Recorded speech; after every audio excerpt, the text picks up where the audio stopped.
Okay, cool. So, I'm really excited to be able to do these. It's something that I've been planning on. I want to be able to offer more value to the chronic illness, specifically hormonally chronically ill community out there. And I feel that adding value at different price points, at different amounts of commitment, different involvement, kind of just still help at the end of the day. So that being said, we're going to be doing these classes once a month. It's the second Sunday of every month. Each time will be about 15 minutes of either a discussion or a lesson, a lecture, something like that. Oh, hey, Steph. Perfect timing. So every month we're going to do these, and we'll talk about some kind of hang up or some kind of struggle associated with the process, because weight loss is not just what we put in our mouths. It's not just how much we move, as much as we've been told that so many times before. So at the end of the 15 minutes, I'll have an open Q&A. You guys can ask me anything you'd like, and we'll go from there. And then there will be different parts throughout the lesson or when I'm talking where I might ask for your feedback or thoughts, and you can feel free to jump in and share what you feel. Okay, so a little bit about me. Steph, I know you've known me for a little bit, but I have had PCOS, Hashimoto's since I was 14 years old. I was first diagnosed with type 1 diabetes when I was 7, and it basically kicked off this life of just autoimmune or chronic illness and set me up for my hormonal issues to be out of whack pretty shortly after. So I started noticing, I was bigger than the other girls in class. I got my period really young. I had awful, awful periods. I was the hairy girl in school, awful skin. And I feel like I started my puberty at like 8. It was crazy. But it was really hard growing up. And it definitely gave me a sense of empathy towards women who don't maybe fit that mold of femininity, or people who struggle with self-confidence, especially when it comes to chronic illness that you didn't choose, and how it affects just your overall self-esteem. We're a very looks-based society. And after being what I call a professional dieter for my whole life, trying to fix, the weight loss, hoping that the birth control my doctor gave me would fix the facial hair, the acne, the no hair on my head. And I just kept feeling disappointed. I kept failing whenever I would try something. It was like I wasn't even excited for it because I already just expected it to disappoint me. So when you go into things with that mindset, what you put out there, I'm a firm believer in what you put out there is what you attract. And if not at the very least, how you handle situations depends a lot on the energy you're putting into it, not just effort-wise, but mentality-wise. If you don't believe in yourself or the chance that something could work for you, you're kind of just waiting for a reason to fail at it without even noticing, because every little thing you become hyper aware of. And every little thing that goes wrong or disappoints you is just your quick out to be like, see, I knew it wasn't going to work, So my hope, to not go on too much of a tangent, is for those of you watching this, whether it's now or if it's in a replay in the future, if you are in my chronic confidence program, you already know I feel you. I'm here with you. I got you. If you're not, and you've been kind of thinking about it, mulling it over, questioning it, then just hang on and keep watching. And when you hit that moment where you're like, this person can really teach me how to actually like myself, I want you to reach out on your own time. Because the women that I encounter in my chronic confidence program are incredible people who don't know it. And I just got goosebumps. And, until someone is ready to say, I'm going to believe in myself for 5 minutes, and I think you could do that, who am I to push them? Because then it makes it about me and not about the value that I'm bringing and the change that I'm helping create. So a little bit of my mushy spiel, but if you did want to explore that option, stay tuned towards the end of the video, because I will have I'll have a little treat for you. So I worked, I was in college, I ended up having an undiagnosed learning disability, which I honestly think goes hand in hand with growing up with endocrine disorders and hormonal issues. And basically I left college to become a pastry chef, which my dad loved, by the way. He lost his mind. So I went into, doing cakes, and I burnt out really quickly because I didn't realize just how physically demanding and how much of a high turnaround rate there was, and what a lack of consistency there was in the industry. And my health was going down the tubes. I was super depressed. I was dealing with a lot of anxiety and mental health issues that I didn't feel important enough to get help for. And it just was a really long progression until I got to the point where I was like, that's it. Something needs to give. Like, I can't do this anymore. And if you've seen some of my posts, I get very real about those, rock bottom moments. But the good that came from that was when I hit that point was when I was able to stop and say to myself, do I care about looking a certain way, or do I care about living a certain kind of life? And I just got so frustrated with just the amount of pressure that I put on myself to lose weight, or, make sure my face was hairless, or make sure I don't have any zits. And for what? It didn't change who I was as a human. It didn't change what I brought to relationships or the differences I made in people's lives. It just didn't change anything. It changed how clothes looked on me. And who cares? I could still look good. I didn't believe it at the time, but I think women can look beautiful at any size. And I think that we hate ourselves because of the reactions we get from others. So when it comes to starting a way of eating or a lifestyle, sometimes just taking that first step to know what the hell to do is so debilitating because it all feels hopeless. It feels like you're kidding yourself, you're fooling yourself. Or maybe there's that thought of, what if I get it wrong? What if I do it wrong?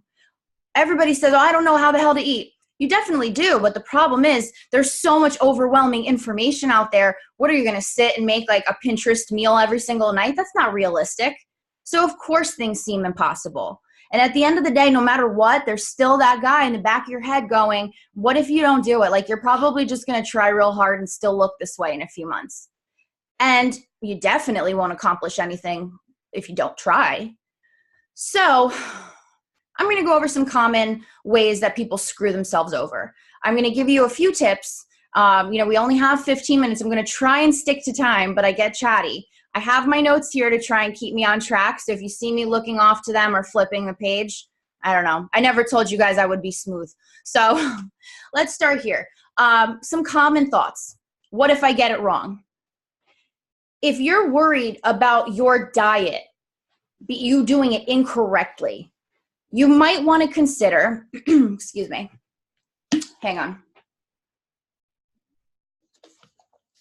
You might want to consider that the diet that you're choosing to do is not realistic for your life.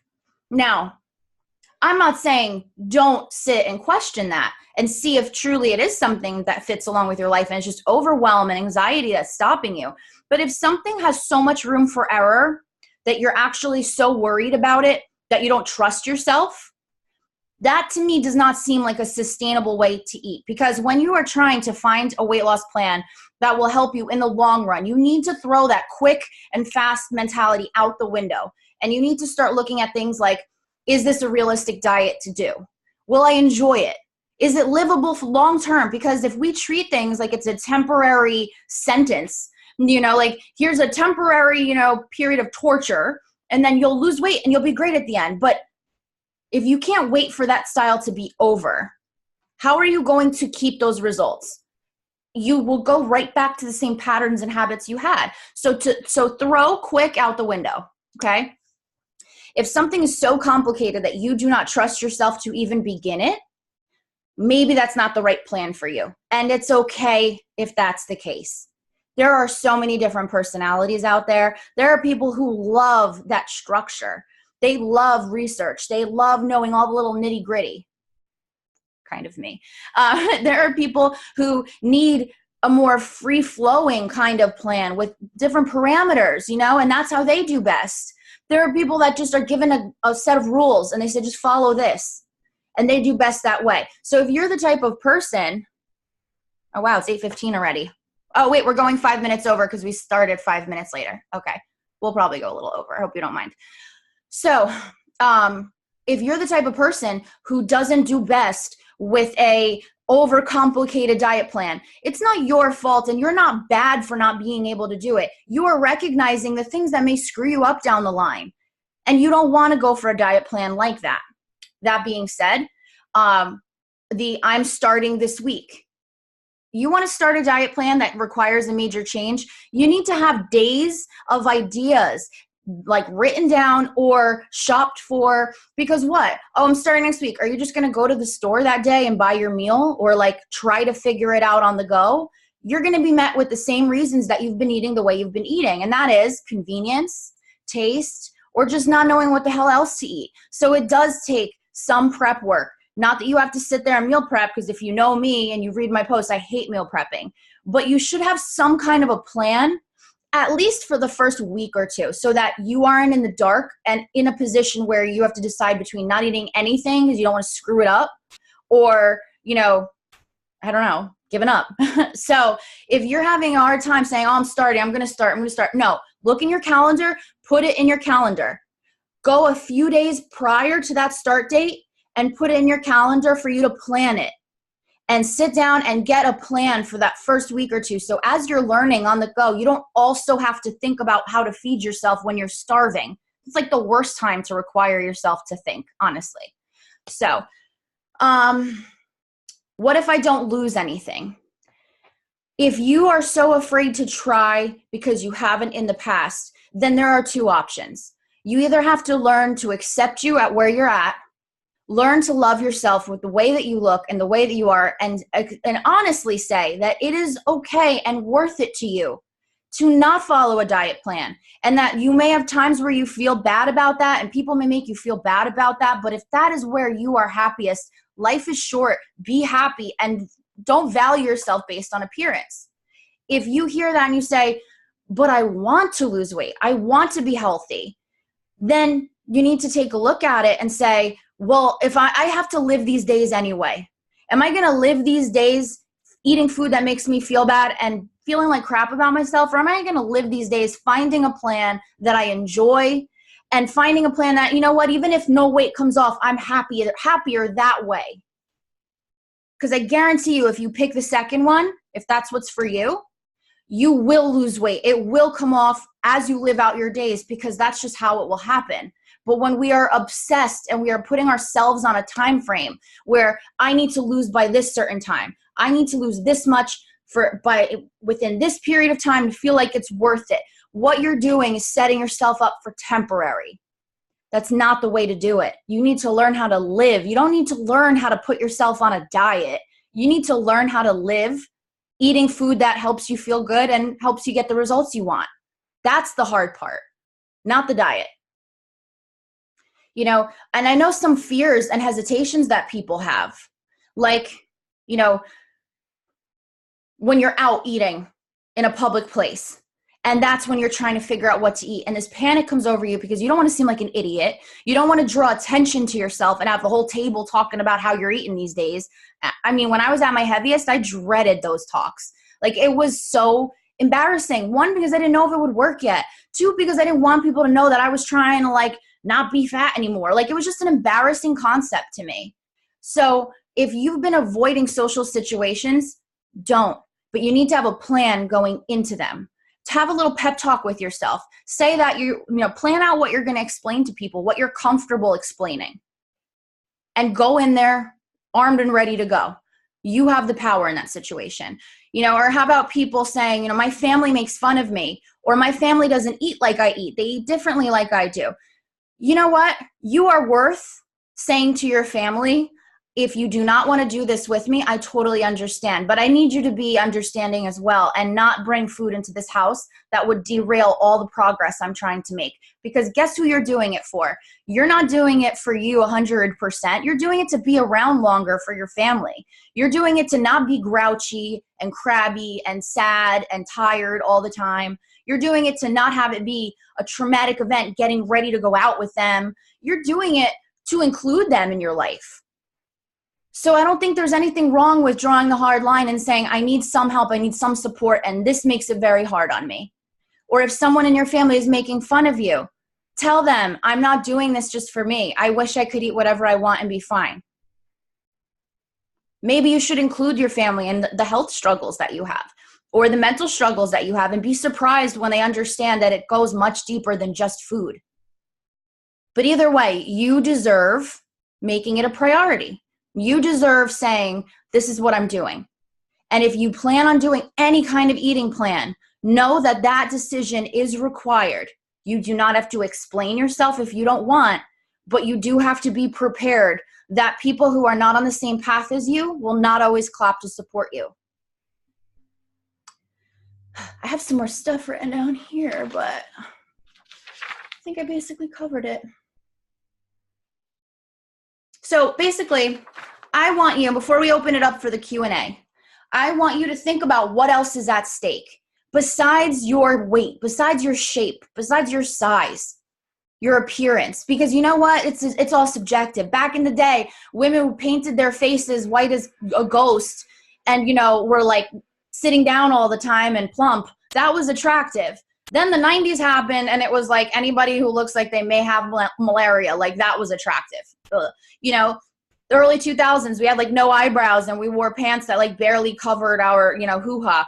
And that was what's attractive. So attractive is subjective. So the next time you see some ridiculously proportioned woman on Instagram who could not possibly get there naturally because she'd literally break. Like next time you start feeling that creeping thought in the back of your head, like life would be any better if you looked like that, understand that the way you look has no, I mean, unless you're going to go try to be a runway model. And even then that's miserable too, probably, you know, but the way you look really doesn't have an impact on your life. Your life will not be better because you're thin. So I want you to think this stuff over, guys. And just because we have monthly, 2 monthly meetings, I want you to reach out and feel comfortable talking to me and having me as a part of your journey. I won't always be able to answer, but I would like to get updates. And as you think about the stuff we covered in this call today, I want you to tell me what really stuck out to you.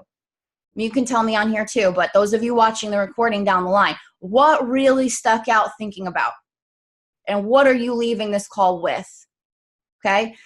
Now, before we start the Q&A, anyone who after they see this, messages, emails, texts, whatever, me the words, give me 50, okay? You'll get a free call with me and I'll give you $50 off your mentoring program if you end up being accepted into it. Okay, so that's your little treat if you've been on the fence and you've been watching. So for now, the lesson part, I went by so fast. The lesson part of tonight is over. I would love to hear from you guys. I have, the two of you, I have Elizabeth and Steph on here. If any either of you are feeling comfortable enough to share. Oh, I think we just have Steph now. Steph, if you're comfortable enough to share something that stood out to you or any questions that you might have.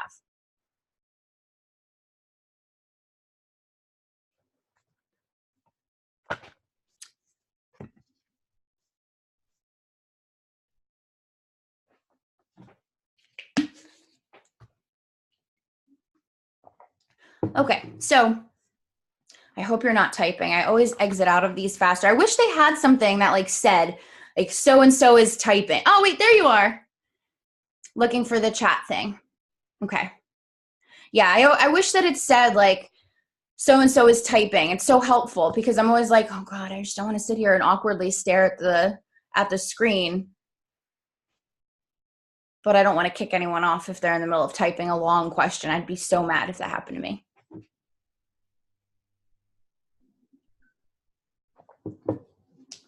And, as you type, whatever, I like how you hit on not to be hard on yourself.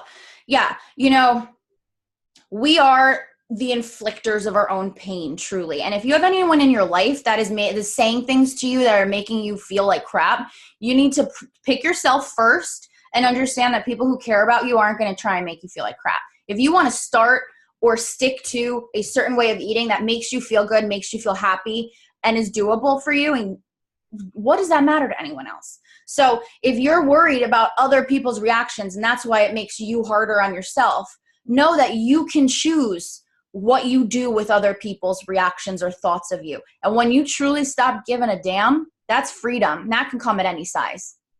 So Okay, this was our first mentality call since we've kicked off the book club. Super excited to be doing this. The next one will be next month. I will send you guys an updated email on that as well as the task, the topic. And keep an eye out in the meantime, because I will be sending you guys more tips, more discounts, and lots of other fun stuff as we continue to go through here. Thank you guys for being a part of the Chronic Confidence Book Club. And I cannot wait to see you guys in, 2 Thursdays for our cooking class. Yeah, see you guys soon. So feel free to reach out with any questions. Have a great night.